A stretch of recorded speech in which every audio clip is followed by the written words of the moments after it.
Welcome to your favorite YouTube channel, Cartoonist Kayfabe. My name is Ed Piskor. I'm Jim Rugg. We have a stacked deck. It's called Hot Shotting in the pro wrestling biz, man, where you get some heavy hitters in the game to boost the ratings, right? We've got our brother from another mother, Dave CHOE, who was a 1999 Xeric winner for Slow Jams. He's going on to great success. And the man who instituted the Xeric Foundation, the Xeric Grant, co-creator of Teenage Mutant Ninja Turtles, Mr. Peter LAIRD is here with us on Cartoonist Kayfabe. Gentlemen, thank you guys for hanging out with us today. Thanks, guys. Great to be back.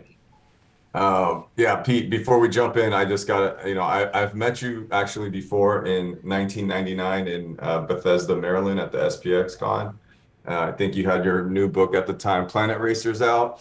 And I had just, I think it was my fourth time applying to the Xeric and I got it. And so just grateful for you. I mean, this is just amazing. I'm so grateful for you and can pretty much blame you or give you credit for my entire career because it just kind of wasn't going anywhere. And then that win and that grant and that money just, I thought I was going to be the biggest comic book artist in the world. I got the grant, I got the SPX nomination. I was like, and it ended up being the only comic book I ever did. But but still, it set my career in a different direction. But just thank you. I thanked you then, and I'll thank you now so much. You're very welcome. I'm glad to hear that. Yeah. So since we don't have Kevin Eastman on the hook this round, we'll plan something forthcoming. We thought it might be a good idea to jump ahead a couple of issues in our Eastman and Laird director's commentary to the solo Peter Laird issue, number 12, September 1987. So this will be a year and a half after the cartoon shows up. Yeah, let's show off. Man, we got 2 copies so we can look at that gatefold cover. And so you guys are running on all cylinders. And I guess it was, well, explain to us why solo issues were the necessity at this moment, Peter. Well, it's been a while and I don't remember all the details exactly. But around that time, Kevin and I were kind of getting sick of each other and really needed a break. And we decided that it would make sense to just try doing individual issues by ourselves. And that's basically it. This video is brought to you by the comics that we make. Switchblade Shorties now appearing on the Cartoonist Kayfabe and Ed Piskor social media every day. Hip Hop Family Tree, The Omnibus, Red Room, Crypto Killers, Antisocial Network, and Trigger Warnings, and X-Men Grand Design Trade Paperback. Street Angel, Princess of Poverty, Street Angel, Deadliest Girl Alive, True Crime Funnies, BW Zine, 1986 Zine, and Hulk Grand Design. And now back to the video. That's fair. I mean, how many years are you into it at this point when you start getting sick of each other? Well, it was 87, so that was like 3.5 years. All right. Yeah. Yeah, and I imagine that, it's beyond the comics now, so you guys have to agree, 50% partners on every decision with every licensed thing. I can see how that could get a little wary. Yeah. In Mirage Studio as well, like you're running a bunch of creators that you're delegating some of that direction to, in addition to dealing with the licensing and making the book yourself. Yeah. It's a lot of plates to spin. Definitely. And we had no training to know how to do that. It was all learn as you go. Sure. Now this cover, did you do all the color yourself as well? Everything. What did you use to color this? I'm pretty sure I used Dr. Martin's dyes. That was a popular medium. Art tool in the studio at the time. The amount of time I've drawn all the covers that, I copied all the art and I did just use those Prisma markers. Oh. And now mystery solved. The Dr. Martin's inks. Let's describe CHOE's background in this video. I see a Raphael bandana, or it could be one of the nondescript turtles from the Eastman Laird run. But right it has the Sai, so it's Raphael. Yeah, I see 2 Sai. Is it size or size? I was, full disclosure, I was gonna wear it, but I didn't know if Pete was gonna think that was too weird. No, go ahead, man. Yeah? All right, fuck it. I'll do it. That's what we came for. And I think I see a CG Seed version of CHOE's IDW Ninja Turtle cover. That's there you go. There's the one I did. Someone sent this to me. I've never slapped a comic in my life. And then I got this guy. Oh, yes, an Utram. And then I don't know if you know who these guys are. I think I've seen them before. The little PVCs. I never saw those exact toys before. That's pretty cool. Where'd those come from? This is all the stuff I try to get my kids into. So the mask is a little small. So fantastic, man. All right, I'm ready. One last note on these covers is how well they work as both the gatefold when you're seeing the front and the back at the same time, but then how well it works by itself as just a front cover, which is really hard to do. A lot of people do these wraparound covers, but it often works better one way or the other, and I think this is a cover that looks great in both formats. Oh, thank you. Yeah. It's one of the extra benefits of having 4 turtles to get to draw. And also one of the challenges. 4 characters is a hard number to make work in a composition. I still, man, till my dying breath, I want there to be a collected volume of all of the Eastman and Laird editorials from the inside covers of the various Mirage run, because it really is, that's the American dream story through the editorials. When you guys start off real humbly, I borrowed a bunch of money from Uncle Quentin and tax write-offs and tax returns, and we funded our first issue, to the point where in Raphael issue #1, you guys are like, we can't really say too much, but it looks like there's going to be a cartoon, and we can't tell you what station it's on because it's syndicated, so you got to call your local news network to carry it. It's an amazing growth in such a short span of time, that to have that collected in one volume would be just fantastic. And I remember the first merch was those little die-cast little figures, like the Mouser and the You're talking about the lead miniatures? Yeah. Stuff. That was from Dark Horse Miniatures. Not to be confused with Dark Horse Publishing. Right. So Pete, just the first editorial on here, it says, you guys are splitting the chores, but now we get the dirt that you guys are getting sick of each other. What's the worst it got? You guys getting in fist fights? No, never anything like that. It was just, I think it was quite likely the beginning of the stress that the whole licensing thing was putting on us. Right. And it was just, it had just become kind of difficult to work together. I see. You know what? Before we get into the issue 2, here's a question that comes to mind. Now we know that Eastman, when he got his first big checks and stuff, he bought some wild stuff. He got that Stuart Light M1 tank that was the same tank from the Haunted tank, the DC comics. Right. This is a question for both of you guys, Peter and David. What is some big willy ridiculous thing you bought when you got a windfall? I'm super curious. Well, you want to go first, Pete? Or... No, you can go ahead. Well, I just want to say, it was as someone who made a tremendous amount of money in my career, I always look to you and Eastman, and you being the more responsible one. I don't know if you made irresponsible purchases, but and part of it goes into this issue, and I won't jump ahead, but when you guys start fighting the Waco, fundamentalists, survivalists, I have some of that doomsday stuff in me. So at one point I had an insane doomsday bunker, and I was going on these army surplus websites to find tanks and the helicopter that picks up a tank, I forgot what that's called. And I started looking into how much training I'd have to do to fly that thing. And then it was too much work. So I kind of gave up, but I a lot of the irresponsible.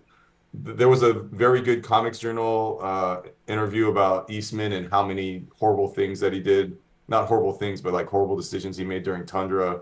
And I did all those things too. I gave all my friends money. I invested in all these dumb things, and I just blew a lot of money thinking I was trying to help people. No good deed goes unpunished. And And then I did a lot of things that you did. Like I was inspired by what you did. So I have all these like nonprofits and stuff that my name isn't on, and I give money away to other artists and young people and other like at-risk youth and things like that. So that's the most gratifying thing I've done with my money. But yeah, I at one point had an insane like 20,000 square foot doomsday bunker, and about to purchase a military tank and a helicopter that picks up that tank. I think Yeah, that's a Chinook with the 2 propellers. Yeah, I never got it, but I was like, I was. How about you, Pete? well, what David just said is essentially the reasons the Xeric Foundation came to be. I had a bunch of money, and people were asking me for it, and it got kind of ridiculous. I remember one time I was in the town I live in here in Massachusetts, and this guy came up to me. I didn't know him from Adam, and he asked me for $250,000 so he could buy a general store that he wanted to run, and it was just insane. So I realized around that point that I needed to have a system for dealing with this. And I discussed it with my lawyer and with Gary Richardson, who was the CEO of Mirage at the time. And it just seemed to make the most sense to set up a foundation with a process. When people were interested in getting money for something, they had to go through the process of, putting together the application and all that kind of stuff. And it worked great. It really cut down on almost to nothing on those kind of crazy requests, which I was very grateful for.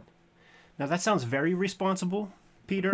And I do know that you like are more established. Like when CHOE hits his big Willie stuff, like he's still pretty young, and Kevin Eastman was a whippersnapper. So you probably had a better head on your shoulders. You had your wife and stuff. But did you just buy like one ridiculous thing?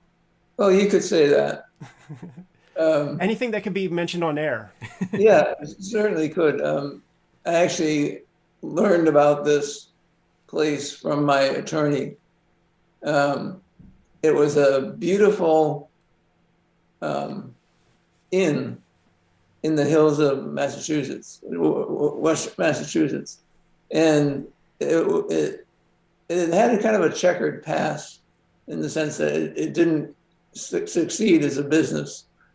And one of the crazy things about becoming successful and the way we became successful is you start thinking that you can make all kinds of great decisions because you've made at least one. So why not more than that? And it turned out that this place was going for a pretty rock bottom price. I think it was like $2.5 million. And it was a beautiful place. I mean, the facility was gorgeous. It had, I think, like 100 acres of beautiful woodlands that went with it. And so I ended up buying it, and it turned out to be a huge mistake. And I think I owned it for maybe 4 or 5 years and ended up selling it. And I think now it's a school. But I think that was probably my biggest stupid thing that I did. I mean, it might have been a sensible thing for someone who was into that kind of business and knew what they were doing, but I was not. The other thing that some people might think would be stupid was I invested in motorcycles, because at the time I was a huge motorcycle guy. And I ended up, over the course of, I don't know, 10 or 15 years, accumulating 32 motorcycles, which was big fun for me. I didn't ride them. I see the little ones back there on the shelf. Yeah, those are some nice models. But Yeah, that was really my other big thing that I spent money on. And you kept them? Up to a point, I have two left. I don't ride anymore. I have some physical problems that prevent me from doing so. But up until about 5 years ago, I was a big fan. I just loved riding. In fact, the last time I went to the San Diego Con was as part of a motorcycle trip cross country Wow. That sounds Oh, fun. nice. when my daughter was, I think, 2 or 3 years old. How many stops? Sorry? How many stops on the way to San Diego? Oh, quite a few. It took us, I think, 8 days to make it across country. But So it was a big adventure. I'm really glad I did it. In fact, I have to give a shout out to Jim Lawson because he's the one that inspired the whole thing because he was going to ride by himself. So was you, Jim Lawson, was it a crew? Like, did you guys have jackets and stuff? We, Like- we kind of did, not jackets. That would have been really cool. We had T-shirts and long sleeve T-shirts and pencils that we had our logo printed on. And we were calling ourselves the Digital Demons. Oh my God, I would love one of those shirts. I That's the may real have. Sons of Anarchy. What's that? That's the real Sons of Anarchy right there. The Digital Demons, baby. Tons Yeah. of turtles. Pete brings up a really good thing. Like, I lost count. What happens is, you know, I have money, I'm gonna buy a lot of shit is like the first instinct, and then you do it, and then all of a sudden it becomes a storage issue, right?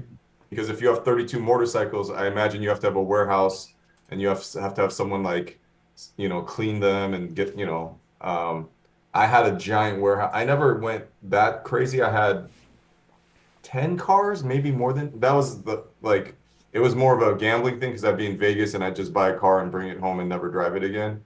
And then as I started accumulating cars, I'm like, I'm just one person. I just drive a Toyota Camry anyways. Mhm.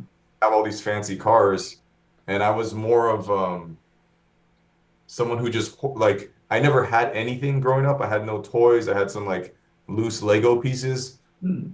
And so I made I'm rich now. I'm gonna buy every single toy that was, you know, that I never had. I got all the Star Wars, all the G.I. Joes. And so, but I never played with them. I just had them on a shelf collecting dust. And so now, you know, I was like, what do I do with all this stuff? I'm like, it's like I live in a museum. And now I have children, and of course they're like, why do you have toys that we can't play with? And I said, fuck it, play with it. And That's so they play with toys, and each one of the toys is like $500 or $1,000, and they throw it against the wall, and I just go, whatever. I mean, it's I hear you, man. the people that know, they come over, they're like, what the fuck? Let's jump into the comic. Someday I'll tell you guys a story about when I bought a second issue of New Mutants '87 for $8 at the Woodlawn Flea Market. That's crazy. We start off with this splash page. Peter, did you because I know we got probably Steve Levine lettering throughout this. I believe so. Did you do all the tones yourself? Yes. Sweet. Heck of an opening page.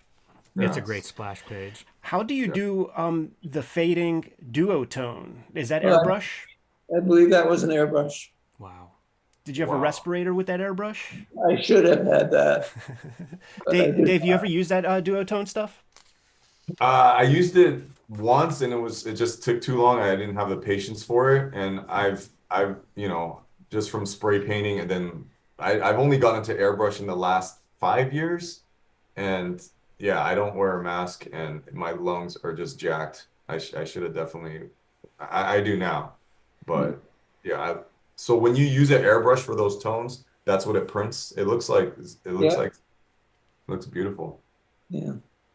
Peter, when you were drawing this, were you consciously trying to kind of keep it in the flavor of the collaboration between you and Kevin, or were you like, I'm going my own way here? I think I was trying to keep it consistent with the way we work together.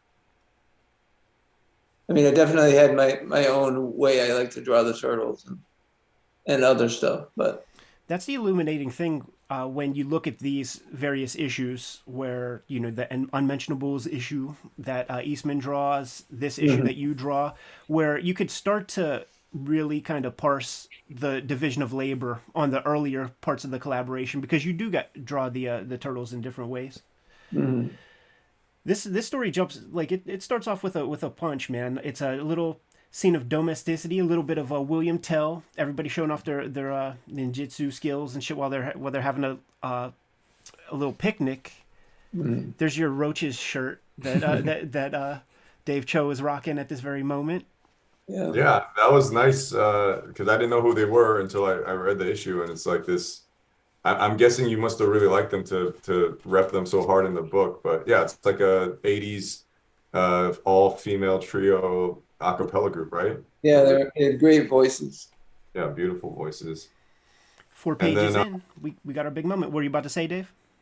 oh, I was just saying like when you guys are drawing, when you and Eastman are drawing together, were your desks parallel like this, or were you looking at each other?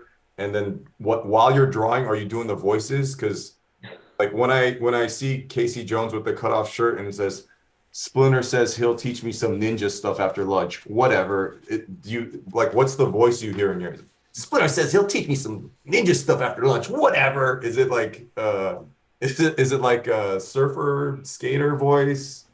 Uh, Uh hurry up I, down, dudes. Is it like that? I can't honestly say I hear any kind of voice. Oh, But okay. if I had to choose, it would probably be Elias Koteas in the first movie. And then when they eat stuff at the picnic like Diet Pepsi and hummus, is that like what you were eating at the time? Yeah, he pretty much. Yeah, I was a big hummus fan. One of the big things that I took away from this issue is that now that we're in a more wilderness setting, the use of all these wilderness textures, the leaves, tree bark, grass, you're really stretching that duotone chemical to its max in a different way than we've seen before when you kept it up in that urban environment. For sure. And I apologize if you guys covered this already, but so is April Black or Puerto Rican in the early issues, and then like you guys like I don't know if it was a corporate decision at some point, or was let's just make her a redhead, white white girl, or like Uh, what was her original ethnicity that you guys were it was thinking? uncertain. On? Um, I've had this conversation with a bunch of people before. In my mind, she was always white, Oh, and okay. and where the confusion comes from, I think stems from the fact that Kevin had a girlfriend who was mixed race, and her name was April, and that's where we got the name for the character of April. We just Kevin suggested it, and I was like, "Yeah, that's a nice name. Let's use that." And I can't say for sure what was in his head at the time in terms of what ethnicity the character was in the comics, but I can only say for myself, and for my part, she was always a white girl. Maybe she's like Jesus and she's whatever race you want her to be. Yeah, I like that. I will say that in '87, my mom had this poodle hair perm. I seen evidence in Christmas photos and things from that era. So this is a story of like these rogue survivalist guys, and I'm the puppy of this particular crew of guys talking, man. So I'm a '90s boy, and that's Ruby Ridge, that's Waco, and then the culmination is Timothy McVeigh. And my sense of the '80s version of that was really like maybe Soldier of Fortune magazine, and you would hear and read old articles about people who try to solicit hitmen to like kill their wives in Soldiers of Fortune and Guns and Ammo magazine. But was there some bigger group or thing in the news, or just Cold War fears that inspired this story, Peter? I can't think of any real specific thing. I think you could probably safely say it was generalized Cold War fears. Yeah, you're right. There was a lot of that stuff happening, a lot of cult stuff. I'm just curious because I was reading this and it's like this is your debut as, Peter without, Kevin. Mm. Is there, I'm reading this story and I'm just picking up and I could be completely wrong. Like, did you have like a hardcore religious upbringing? No. Okay, so I'm wrong. I'm wrong. My father was a deacon in the Baptist church, but beyond that, no. That sounds pretty hardcore, though. that sounds kind of deep. He never pushed it on me. Dig. That page on the left is one of my favorite, like as a layout. I feel like that page is really amazing. And I like the variety from panel to panel. Like for a page, it's almost you're getting everything. A long shot, a silhouette, an open panel with sound effect. I just think it's a fantastic page layout. It ends well, too. The guy catching the bullet, makes you want to turn the page, or in this case, look onto the next page. Yeah, it's a very dramatic page end. Let's introduce our survivalists. And these are actually more progressive survivalists because they're led by a black fella. And you just imagine that these like guys are like, Peckerwood white dudes who are like hillbillies and stuff. Mm-hmm. But that's a pretty cool character with a little that little like birthmark hair with the little white piece. Yeah, so this character Skonk, as soon as I saw him, I thought Clarence Clemens from Bill and Ted's Excellent Adventure, the three supreme beings. Right. I had to check that Bill and Ted's came out in 1989, so I'm curious maybe this character inspired that because I've never heard that suggestion before. This is a page showing off those great textures that I mentioned because you have depth with the forest behind our characters. So there's all that the leaves and foliage and stuff.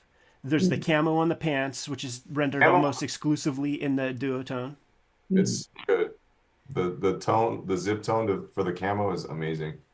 Yeah, the boots look real solid. Like there's a lot of stuff at play here. And when I think about it, because I do know that you're a devotee of Barry Windsor Smith, Peter, it has a little bit of that Gore Blimey vibe, like the prints and stuff that he did in the 70s. Yeah, I always loved the way he did foliage and trees and so forth. It was just beautiful. Yeah, it's such a dance that has to be done because you and him decide to like draw every single leaf. That can become so overwhelming, but you still figure out a way to kind of keep the page clear so that we can see, everything that's necessary. And the guns they look like real guns. They don't look like Rob Liefeld guns. Like pre-internet, you just have a copy of Guns and Ammo No, actually, I think it was around the time that I did that issue that Kevin and I had gotten into buying toy guns, if you will, airsoft guns, which shoot little plastic BBs. Yeah. And there are different companies putting out Enertech, really authentic looking versions of real guns. And they had to. Then kids were getting shot because people thought they were real. So then they had to make them. Yeah. There's always the argument about like where the cutoff is with Generation X and Millennial. And I always say that it's like when you get the orange nipple on your gun, you are firmly in the millennial camp. Like if you had a water pistol that was orange, you're a millennial. Orange nipple millennial. If you got the orange zapper gun for the NES, millennial. Gray zapper, Gen X. I was the right age for the toy guns before the orange was added. That probably happened right as I was transitioning out. And I had one neighbor friend, I grew up in a rural area, and we would buy all those guns. And I mean, for a reference, they were pretty detailed. Yeah. And it was all sorts of makes of machine guns. Like they were big, full-size looking weapons. Like they'd be great for an artist for reference, but maybe not great for an 8-year-old running around in the woods. Yeah, I definitely wouldn't run around outside with one of those. So in the game of telephone, like you're using the airsoft guns, which are a copy of the guns, and then the guns that I would draw in my characters were just a copy from your comic books. Sampling. I think a lot of us have that story. So the broad story is that there was a PhD student, that guy we saw in that first 2-page spread who got shot in the chest. He's being held captive. He's the Oppenheimer of the university that he's a part of.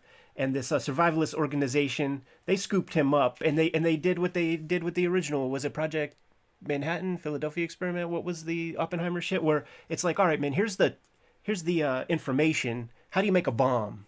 And he made a bomb for this survivalist organization that's the acronym is CRAP. Mhm. So we know what your feelings about the survivalist guys, Uncle Pete. Yeah.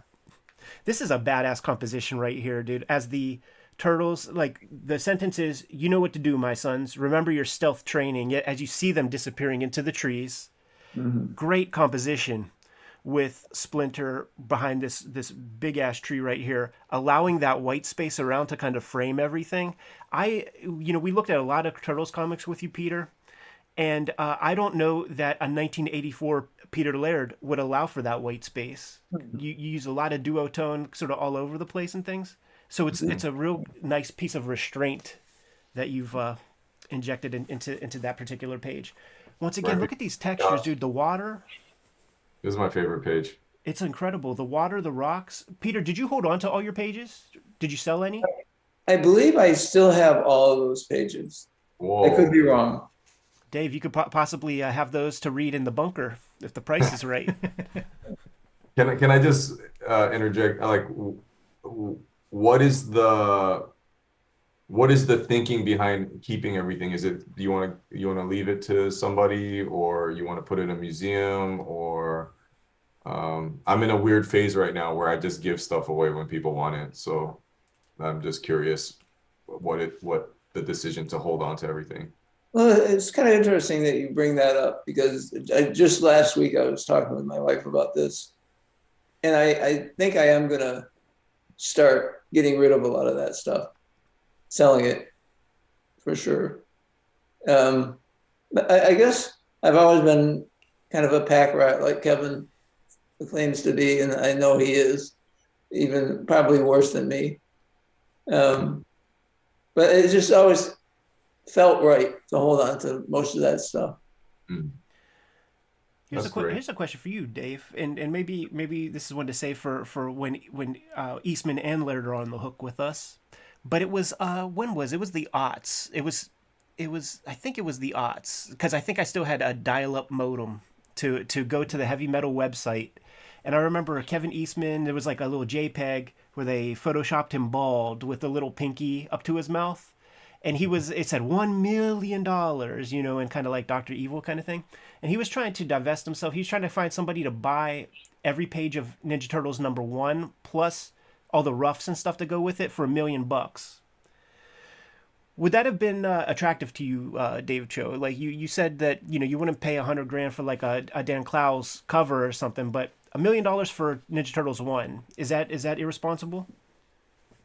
Well, look, I mean, when you when you have a lot of money and you start buying, look, when you have a lot of money, what you should do is figure out how to give it most of it away while you're alive, while still having like the life you want. Right. And if you buy stuff that makes you happy, like great. But if that's all you do, if you just spend the money on stuff and hoarding and you don't help other people with it, then that's and the thing, I don't know if you relate to this at all, Pete, is I did buy a lot of art, and I'm not a museum, I'm not a gallery, and it's I like a shitty poster or something, then I can like it's a weird thing to buy a very expensive comic book, slab it, and then read it online. It's like um, so I found myself being a custodian of like very rare objects, and so I just started donating it, and I don't need more money, and so this my art sells for a lot of money, so I just figure um, there's people out there that really want it that will never be able to afford it, and then just have these like cool contests and ways for people who really really want these things, and then it's like of course I could just hold on to it and then make do all these things in my will after I die. But I'm like, isn't it better to just do that stuff while I'm alive, and I could see it go to places that I mean, these pages, I have no idea what they would go for, but I'm guessing like thousands and thousands of dollars, if not millions. And most of the hardcore turtle fans won't probably be able to afford it. And yeah, it's like it's a conundrum. It's like what's the best way to put this back out into the world? Is it a museum? Is it a contest where you give it to your number one fan, you know, or I don't know. But that's just kind of where I'm at right now, where I've gotten everything I've ever wanted in my life, and now I'm just in the process of figuring out how to give those things away to people who need them and want them, you know. I hear that. Page 16, silent page. Calm before the storm. Good piece of comic storytelling there. Yeah, it's almost a expanding out on the page that I comment on, having, you know, kind of a lot of variety. I feel like this issue throughout has that, you know, like having a silent page mixed in. It just really makes for a good reading experience, having that variety. There are great storytelling instincts here too that are all employed in so many of these Ninja Turtle comics. So we saw the bullet enter our PhD student earlier, right? But on this page, we have obscured violence that takes place like outside of the panel border, and it makes for an interesting page. It allows for some theater of the mind, and once again, there's a certain piece of artistic restraint where you could have drew, you know, the turtle snapping a dude's neck or something, but just leave that to the reader to fill in those gaps. This is a little bit off topic, but also not. How good are you, Pete, at throwing ninja stars? Because Pretty bad. well, you got a lot of people into ninja stuff, including me. And so I would make my own ninja stars, and then I would get those ninja magazines and order them. Same. And I got really, really good at them. What would you Wow. stick them in, Pete? I mean, Dave, because like I would try to throw them into shit, and they never stuck into anything. Well, I'd go to like abandoned buildings and stuff and just throw them into the drywall. And then I figured out how you know, I just throw them, just be like, I'm throwing ninja stars. And then I was like, you know, like someone who gets really into ping pong or darts, I got really good at it for a little bit. And when I see all the action stuff in the Turtle comics, I'm like, is it all straight coming from the imagination, or does Kevin and Pete have like a ninja star and a katana and a sai, and they like practice in the backyard? And I was like, I bet Pete's really good at throwing ninja stars. I wish I could say that's true, but it's not. I think I had one or two at a certain point. I probably messed around throwing it into boxes and stuff like that, but I was never really any good at it. And when you were doing that, Dave, were you able to actually aim and hit things that you wanted to hit instead of just like a big wall?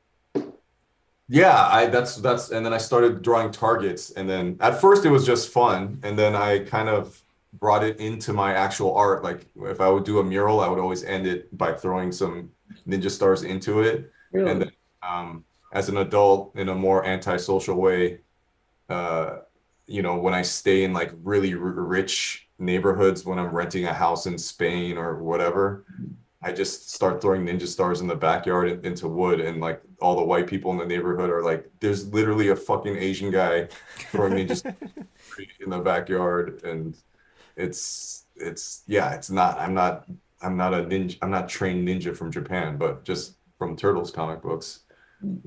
I know how to make one. I know how to make one out of paper. I know how to make On the paper? Yeah, you can.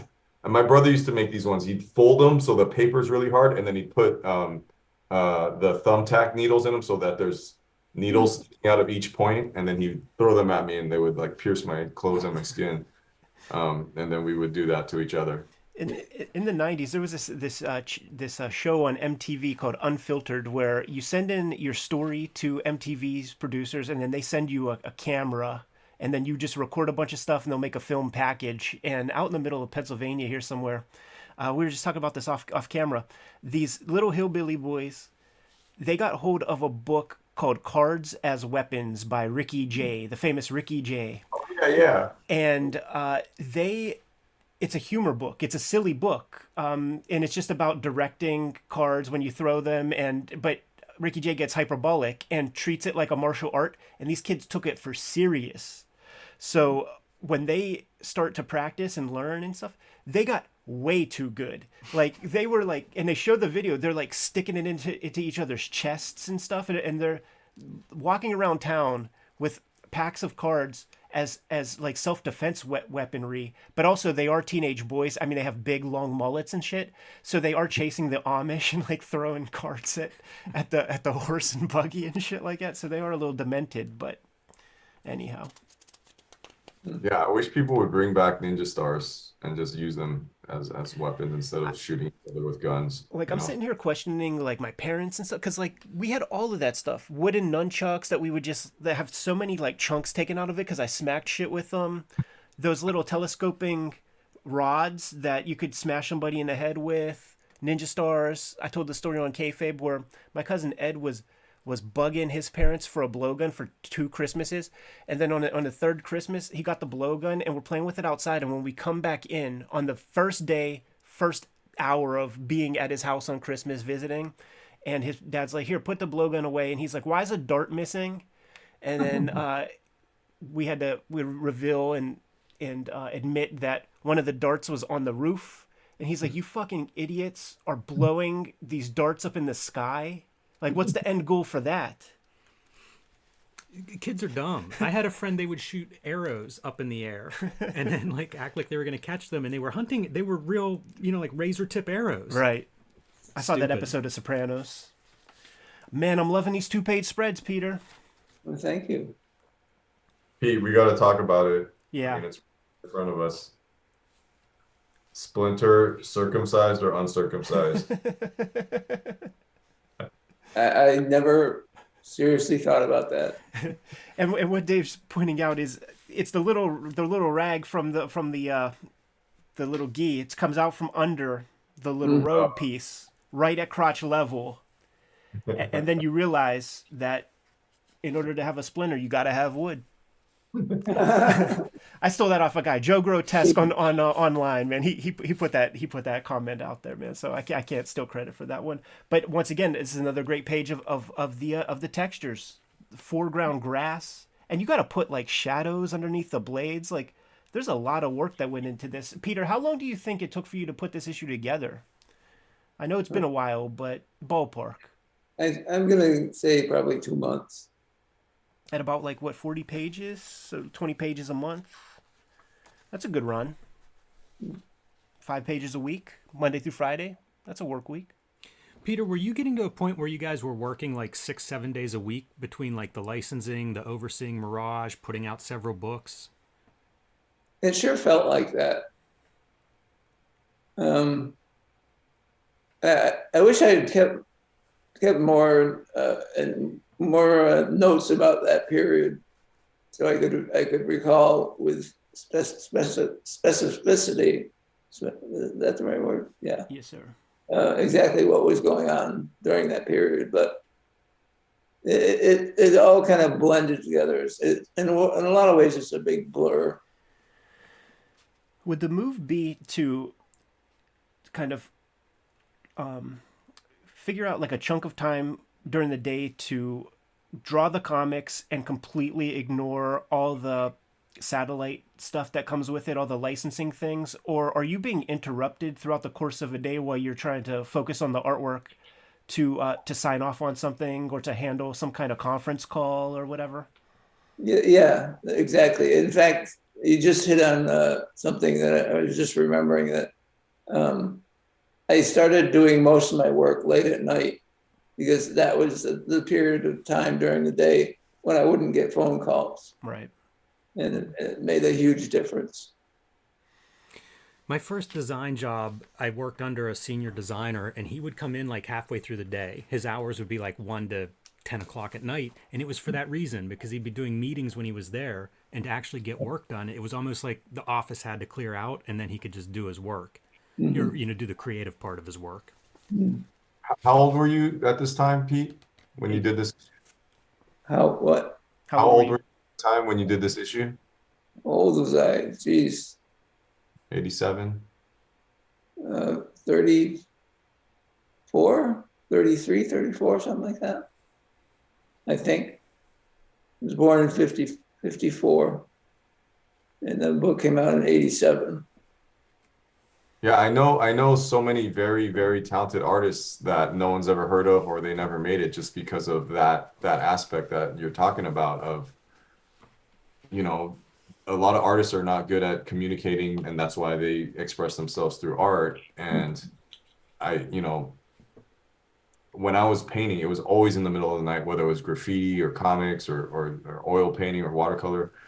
And in the daytime, it was just the entire day was spent up trying to collect my money, making phone calls. Where's my money? And it's not fun. That's the part that they're like, oh, it's so romantic to just draw and the business aspect of it like takes you out of it. And so that's why I guess a lot of artists get managers or assistants or whatever if they can afford it. But yeah, that's the non-glamorous part of it that no one really talks about. It's true, and so many just flat out quit. They just don't. It's one thing. It's like you're spending all of your day, and this is for somebody who's freelance, working professionally as a illustrator or whatever. It's like you spend all this time on very good faith doing this work and making accommodations for all of their critiques and the things that they want changed, and you're legitimately taking a good chunk of time out of your life. You're working past your typical hours or something, and then when they don't pay promptly, or even Yeah. that other bullshit of like net 60, net 30, that's all punk shit. Because it's like, man, I'm sacrificing my time for you right now, and the water bill is next week. Yeah. Like the people at the water company don't know about net 60. Got a little fight scene with our main bad guy, and this is one of those good storytelling things too, where it's like, man, we're just at the center spread really, and we dispatch the main guy, so it's the kind of red herring where you kind of get one over on him early, but got a bunch of pages left to go. He's probably going to show up again. I love the idea too of him like throwing dirt in Splinter's eye as the way to, flip the thing back in his favor. It's such a good like fighting dirty kind of Right. It's a heel move. Yeah, yeah. Yeah, totally. And then we got the Dave Cho bunker on the next page. That was just, I don't know, man. Maybe it's just what I saw growing up in Los Angeles and all the places I'd been. I had very little faith in humanity. I was like, there's no way. We do have access to nuclear weapons. People hate each other. And so I was like, I have to have something when it all goes to shit, and it's definitely going to shit. And it still kind of is, and I just accept it now. If it goes to shit, like I don't want to be the last guy alive. I You mean, know? you lived through some things, man. Like your parents' business burns down. You were there. You grew up in L.A., man. You were there for the riots and all the anarchy and mayhem that went on with that. So I could Yeah, I I could see mean, that point of view.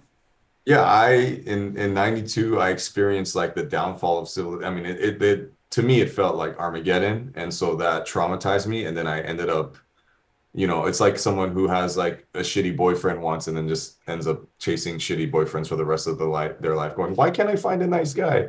It's like I lived through one riot, and then I lived in Israel during the Intifada. I went to Gaza. I went to the Congo during a civil war. So I'm like watching people get shot, hanged, stoned, and people are like, you could also just go on a nice vacation to Hawaii. You don't have to go to like these war zones. But I don't know. I was fucked up. I wanted to see this thing. So once I saw the worst of humans, I was like, whenever I get time or money, like I am gonna make a doomsday bunker. And then I did, and then now I don't care. You still have the Doomsday Bunker? No, no, no. My life is at the most extravagant. I had the doomsday bunker, I had the multiple cars, multiple girlfriends, a bodyguard, assistant, manager. It's like I don't have any of that. I have a manager still, but besides that, I my life is just me rolling around and my family. That's it. So I simplified my life. And if it's time to go and someone pushes the button, then it's time to go.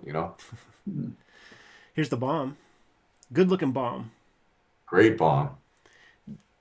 Do you have any idea what you might have used as reference for this, Peter? Well, actually, it's interesting. I was just thinking about this a couple of days ago because I was rereading the comic, and there was a point when I was struggling to get illustration work, and a local guy in Northampton. This was actually before I met Kevin. whose last name was Kirby, believe it or not. He was a local guy, local writer, and he had written a book that was titled The Technician. And it had to do with a job he once had in the military working with nuclear weapons. And he talked to me about what he used to do with them. And his job wasn't actually making them, but sort of servicing them.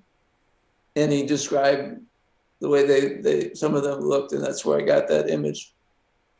I actually did, I think, 4 or 5 illustrations for the book that he eventually self-published called The Technician. Ah, that's cool, man. Because it looks so practical. Like even the things that sort of hold it up on the chassis or whatever, like it all feels like it works. The physics of it feel right. If it looks heavy, It looks like a dog a little bit, right?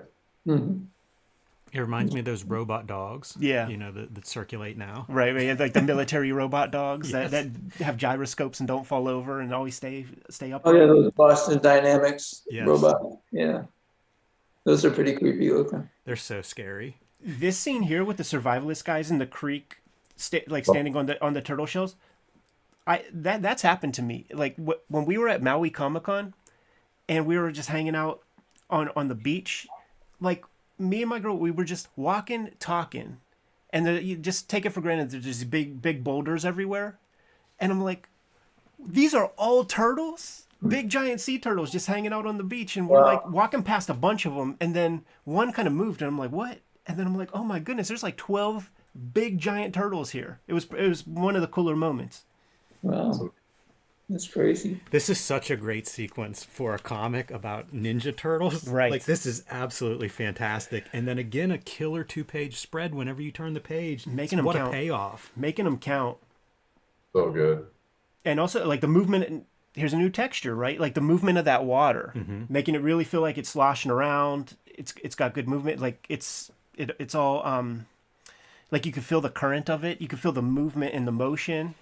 It's great storytelling of our bad guy falling into the water. I mean, he was standing on a turtle, and now the turtle's upright, so he's not. Another great depth piece, too, because the foreground elements are, we'll call them white.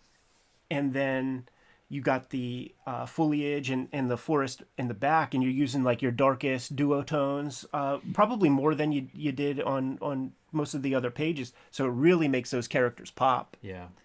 I love it when artists draw the whole underside of the shoe too. And you see the whole pattern. Yeah. You could just phone that in and to just do, get the boot, look under the boot and draw the whole texture is amazing. So easy to screw that up because you're dealing with these shapes that are basically in perspective. So pretty easy to mess up. Pete, have you revisited these originals, and do you know how the duotone's been holding up? Very finicky chemical. Yeah, I have not specifically looked at the originals for this issue in a long time. But last year I was looking at some from earlier issues, and I did make the mistake of stacking the originals on top of each other. So some of the tone got transferred from one page to another, which is kind of a bummer. But for the most part, they've held up pretty well. As we're winding towards the end, I noticed that there's a little bit more panels per page on this last round as we end this issue. Mm-hmm. This is badass as hell, dude. I see you grabbing your sai, Dave Cho. Oh yeah, I saw the action, so I just wanted to get in the spirit. With Raphael. That's the other thing too, by the way. The characters are incredibly well defined at this point now, where Donatello is the brainiac and he's the one tasked with disarming the bomb. Raphael's clearly the hothead guy, and check out this maneuver, dude. You ain't gonna see this on Saturday mornings, where he pins a dude down in the creek under the water. Good job drawing that face submerged under the river water, and look at that hand coming up. That's a desperate hand. Pretty badass sequence. Yeah, I'll say. Peter was in the intro to this issue. You mentioned working with Steve Bissette, And I see little bits of Bissett kind of marks on here. Was he somebody that you were getting some influence from, or influencing him a little bit? Was there some back and forth artistically with Steve Bissett at this time? I think so. Steve's got a much different style than me. He kind of paints with ink. But I definitely picked up some things from him. And he actually helped us out on at least one issue, doing tone work with us when we were getting close to the deadline. And he came down from Vermont and helped us. And it was amazing seeing what he could do with the duo-shade stuff. It was just astonishing. He knew exactly what he was doing with that stuff. It's amazing. And Jimmy, this speaks to your whole idea of like, times have not changed very much. So you have the leader of this militia gets up on top of the roof, and just because these other people look different in their turtle costumes, as he thinks they are, you're a bunch of commie freaks. You could see that rhetoric on Twitter today, probably. Yes, yeah, I'm sure you could. Sad to say, but true. It's the most depressing part of like aging, is seeing like the same problems just continue as opposed to like progress being made on them. The proportions you draw your human figures is pretty singular. They're traditionally how to draw comics the Marvel way. It's like 11 heads tall, and they sort of Buscema kind of grids that off. These are like squatter figures, but more stocky, and it feels more realistic. Like more realistic kind of body proportions and stuff. I think Corbin is another guy that has that kind of proportion. Totally. And really, I mean, it's average human proportion, right, as opposed to megalithic superhero proportion. There he goes. Boom. Given his manifesto, right? And then gonna martyr himself. For America. I mean, you got the quiet click panel and then just boom. And I'm like 10, 11 reading this. And I'm used to, anytime there's a helicopter or tank that explodes in G.I. Joe, you see the helicopter, I mean, you see the parachute to be like, oh, no one died. And anything I saw on TV, even Transformers, which are robots, no one ever dies.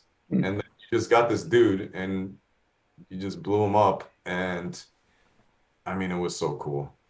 I mean, and if my mom picked this up, I'm sure she would have thrown it away.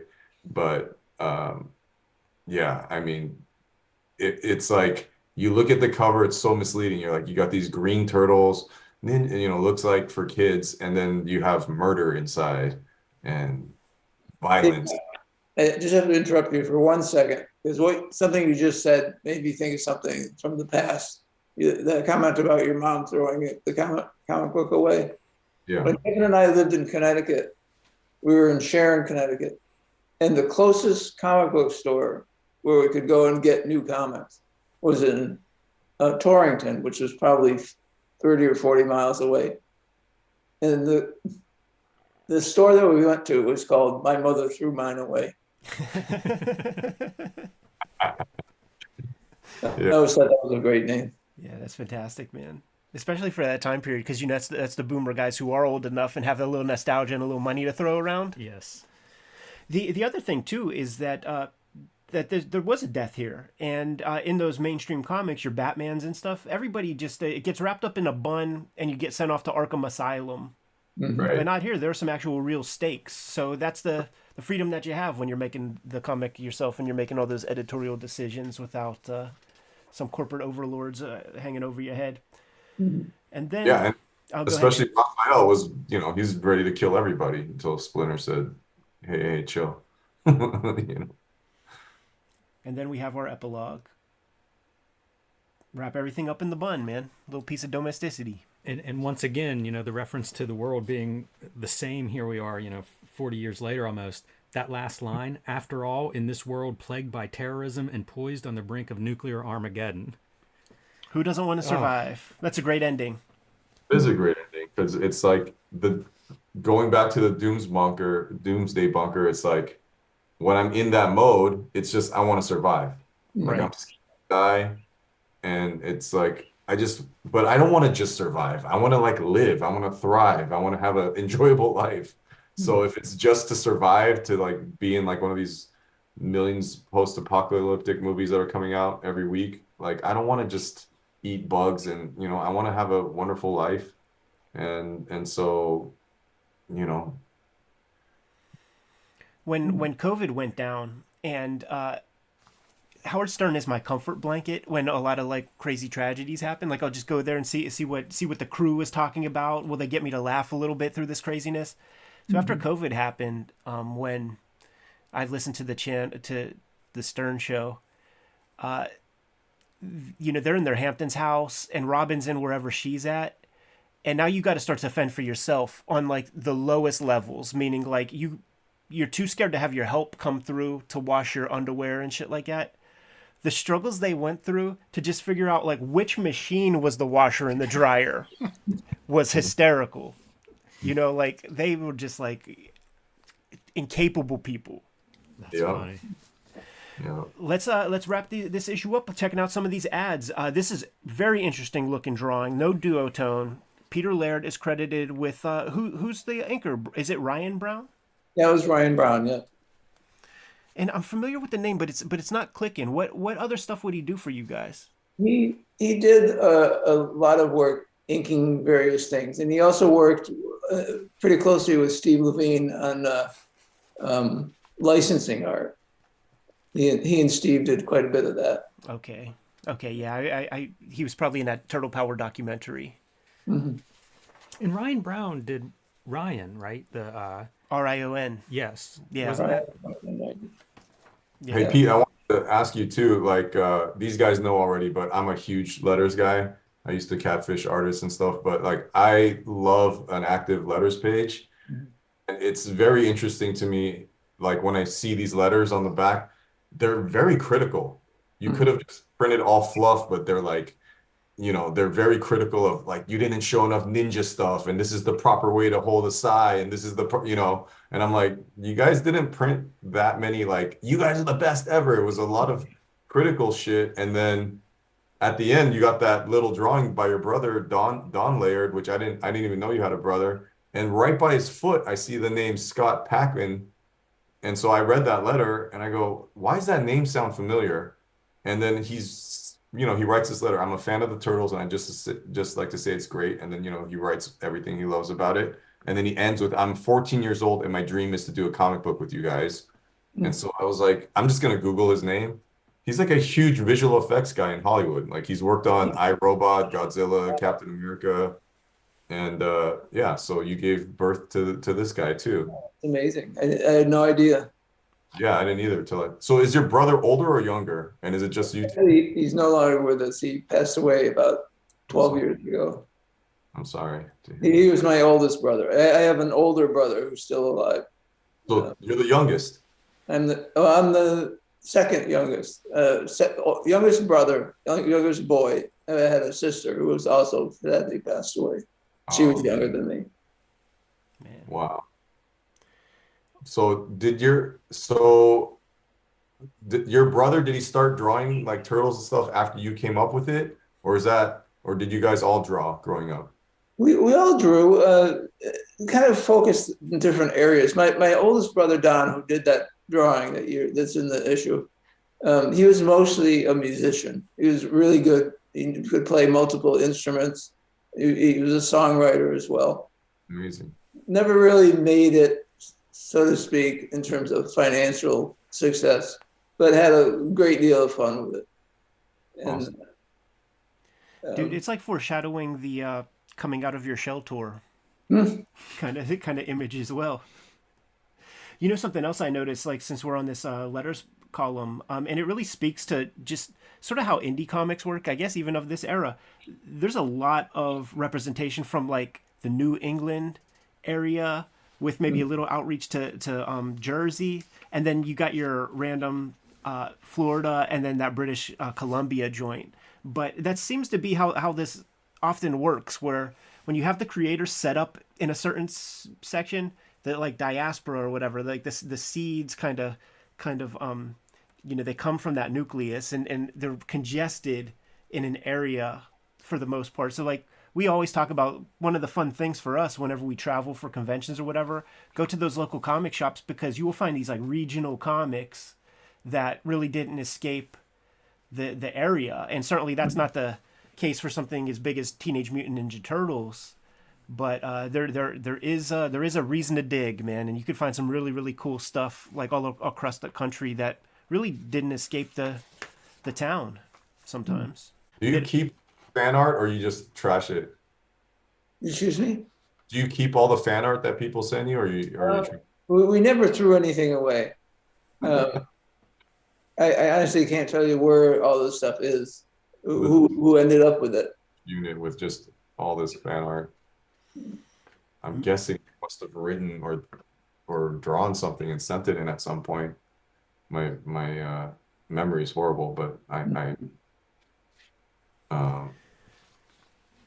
Dave, we were thinking about that one piece, man, with that Creed thing. When that dude who made that Creed comic responded like, that piece of art that I sent CHOE is like worth more than all his Facebook money or whatever. And then it got me thinking like, yeah, dude, if he held on to that piece that you drew, yeah, it's probably worth something, Yeah, that's fascinating. So there's Amazing to think of fan art. layered siblings. What's that, Dave? There's 4 layered siblings, 3 boys and 1 girl. Yeah. So how much of that dynamic played out with the 4 turtles? No, I've never actually thought about that. Maybe there's some kind of unconscious thing going on there. I mean, you created an amazing story piece of art like that affected millions, billions of people. I don't know. It's such an amazing thing you did. So it's just an honor to be sitting here with you virtually today. Well, thank you. And it's an honor for us here at Cartoonist Kayfabe to capture this on the record, man. Going through the Peter Laird solo issue of Teenage Mutant Ninja Turtles, issue number 12, September 1997, with the the most successful Xeric grant winner who came from the foundation that Peter Laird put together to sort of sow the seeds of the next generation of creatives, man. So it's a wild this is a wild proposition. Jimmy, did you ever think in a million years we would be recording a video like this? It's pretty wild, because I would buy the Xeric Award winners. Like I fit into this circle of comics that you're describing here between Peter Laird and David CHOE and now us. Yeah, fantastic time today. Thank you both very much for joining us. Oh, my pleasure. Now, guys, the real question is, how in like Sopranos, like in order to like get your button or whatever, you got to have your sponsorship. Can you guys be our sponsor into the Illuminati, Gemini? Can we all prick our fingers and touch our bloody digits together, man, so that we can get in the club? You're in already, man. Can we do that via the internet? Well, we don't know what kind of technology you guys possess. Thank you, dudes, so much for joining us. Peter, Dave, what if we all get Kevin Eastman on the hook now that it's not con season? What if we talk some more Ninja Turtles in a couple of weeks or so? Dude, I know you're re-listening to my old podcast, so I'll do this shit all day, all night, dude. Like, if like this is fun for me. Like, if you're like, let's just sit in a room and talk about comics for 12 hours straight, like I'll do it. Like I'm down. So, Pete, if you're like, man, I never want to see this guy again, I totally understand. But yeah, I'm ready. Like anytime. I got my size. I'm ready. Badass. Ready. That might be the thumbnail right there.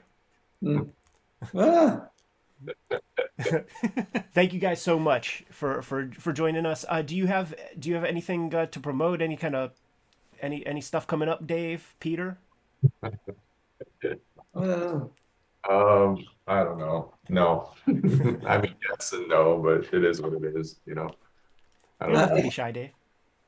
No, I whenever I do any press, I never, or like interviews or conversations or anything, like I'm like, I don't know. I just don't know how to promote anything. So That's fair. yes, there's a lot of stuff coming, but I'm not ready to talk about it yet. So Fair. leave it at that. I don't really have anything to promote, but I did want to bring up one tiny little You said detail. you're going to start giving away all your original artwork. I'll think about that. Um, this is just a very tiny little detail, Yes. but the kid who gets shot in the beginning of this issue gives his name as Michael Murphy.